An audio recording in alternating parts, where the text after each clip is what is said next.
Approvato in giunta comunale della città di Padova il nuovo piano delle acque che interesserà il Piovego e il Bacchiglione e li valorizzerà.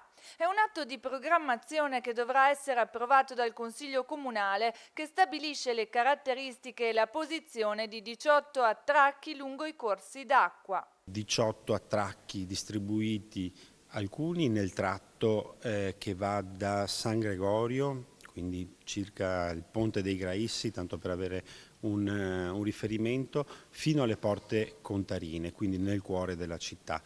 L'altro tratto invece è il tratto che va dalla Specola, alto luogo di particolare bellezza e di grande interesse, fino al Ponte del Bassanello, alla confluenza con il canale scaricatore e il fiume Bacchiglione.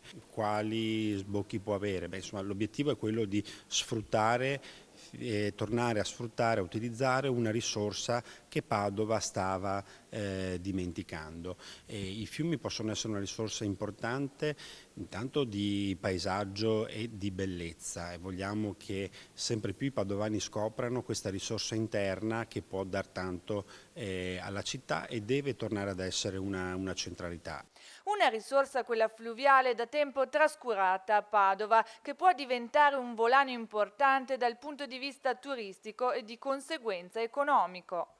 Molti turisti che partono dalla Riviera del Brenta o da Venezia potrebbero venire nella nostra città. Abbiamo posizionato alcuni attracchi anche in modo strategico, per esempio abbiamo l'attracco al Portello per visitare un posto storico. Buona parte del tratto del fiume passa per le mura del Cinquecento. Avremo un attracco ai Giardini dell'Arena e quindi chi viene a Padova attraverso la via del fiume può fermarsi lì, andare a visitare la Cappella degli Scrovegni, i Giardini dell'Arena, l'Arena e il centro storico, insomma una nuova possibilità per Padova.